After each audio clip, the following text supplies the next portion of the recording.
যে গত 15 বছর যাবৎ যে স্বৈর শাসন বাংলাদেশের মানুষের উপর চেপেছিল, বাংলাদেশের মানুষ কথা বলা ভুলে গেছিল, বাংলাদেশের মানুষ লেখা ভুলে গেছিল, বাংলাদেশের মানুষ তার অধিকার চাওয়া ভুলে গেছিল, এমনকি বাংলাদেশের মানুষ তার জীবনের নিরাপত্তা পর্যন্ত হারিয়ে ফেলেছিল।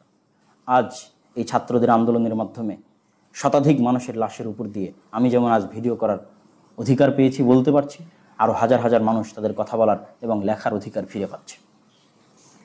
এই জন্য আমি আমাদের এই ছাত্র যোদ্ধাদেরকে আমি স্যালুট জানাতে চাই এবং আমি বলতে চাই যেন আগামীর ভবিষ্যতের বাংলাদেশের তারাই নেতৃত্ব দেয়। আমরা গত 50 বছর যাবৎ যে লেজুর বৃত্তির পারিবারিক দালালির রাজনীতি দেখে এসেছি, এই লেজুর বৃত্তিক পারিবারিক দালালির রাজনীতি আমরা দেখতে চাই না। যে ছাত্ররা এত সুন্দরভাবে শান্তিপূর্ণ একটি আন্দোলনকে লিড দিতে পেরেছে, তারা অবশ্যই রাষ্ট্রকে আরও সুন্দরভাবে লিড দিতে পারবে। যারা সত্য বলতে জানে, যারা ন্যায়ের পক্ষে জানে, তারা অবশ্যই একজন খুনির চাইতে, একজন মিথ্যুকের চাইতে ভালো দেশ পরিচালনা করতে পারবে। একজন নাট্যকার অভিনেতার চাইতে, মায়া কান্নাকারী একজন প্রধানমন্ত্রীর চাইতে ভালো, সুন্দর এবং রাষ্ট্র পরিচালনা করতে পারবে। তবে ছাত্র ভাইদের উদ্দেশ্যে আমার আহ্বান থাকবে যে আপনারা যে আন্দোলনটি পরিচালনা করছেন, এই আন্দোলন যেন শুধু এই স্বৈর শাসনের পতনের আন্দোলনের মধ্যে সীমাবদ্ধ না থাকে। আপনাদেরকে বুঝতে হবে এই স্বৈর শাসনকে গত 15 বছর যাবৎ এই বাংলার মাটিতে কারা টিকিয়ে রেখেছিল। সে ব্রাহ্মণ্যবাদী, সাম্রাজ্যবাদী, আমাদের প্রতিবেশী স্বরূপ মালিক যারা 1971-এ তৎকালীন প্রবাসী সরকারের প্রধানমন্ত্রী তাজউদ্দিনের কাছ থেকে 7 দফার গোলামির চুক্তিতে স্বাক্ষর করিয়ে নিয়েছিল সোভিয়েত ইউনিয়নে বসে। যে 7 দফার গোলামির চুক্তির মধ্যে ছিল বাংলাদেশের কোনো স্বাধীন সেনাবাহিনী থাকবে না, বাংলাদেশের নিরাপত্তার জন্য শুধুমাত্র প্যারামিলিটারি থাকতে পারে, মিলিশিয়া বাহিনী থাকতে পারে, যেটা তারা গঠন করে দিয়েছিল মুজিব বাহিনী বা রক্ষী বাহিনীর নামে। বাংলাদেশের নিজস্ব স্বাধীন কোনো পররাষ্ট্রনীতি থাকতে পারবে না, বাংলাদেশের পররাষ্ট্রনীতি তারা কন্ট্রোল করবে। আমরা জানি গত 15 বছর যাবৎ বাংলাদেশকে সেই দাসত্বের জিঞ্জিরে আবদ্ধ করা হয়েছে।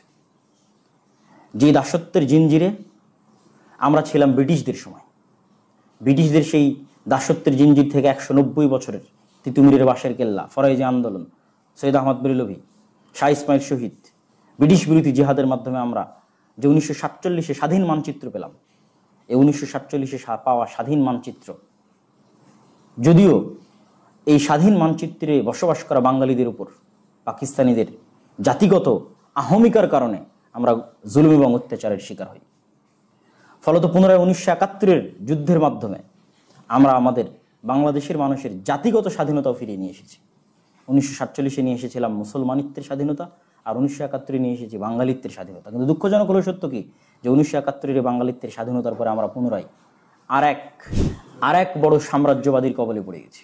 ব্রিটিশদের কবল থেকে পাকিস্তানের কবলে, পাকিস্তানের কবল থেকে এখন আমাদের প্রতিবেশী ভারতের কবলে, যারা আমাদের নদীগুলোকে মরুভূমি বানিয়ে ফেলেছে, যারা আমাদের সীমান্তে নির্বিচারে বাংলাদেশের মানুষকে হত্যা করেছে, ফেলানিকে ঝুলিয়ে রেখেছে, এখনও হত্যা করছে, যারা বাংলাদেশের মধ্যে দিয়ে তাদের করিডোর এবং ট্রানজিট নিয়ে যেতে চায়, যারা বাংলাদেশকে কিছুই দিতে চায় না, শুধু নিতেই চায়।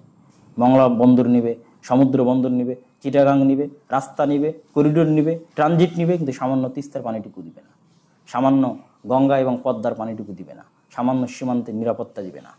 এই যে দাসত্বের বাংলাদেশে পরিণত হয়েছে, আমি মনে করি এই বাংলাদেশের ছাত্রদের যে আন্দোলন চলছে, আন্দোলন তখনই পরিপূর্ণ সফলতা পাবে যারা এই স্বৈর শাসককে বসিয়ে রেখেছিল সেই সাম্রাজ্যবাদীদের থেকে যখন আমরা স্বাধীনতা পাবো।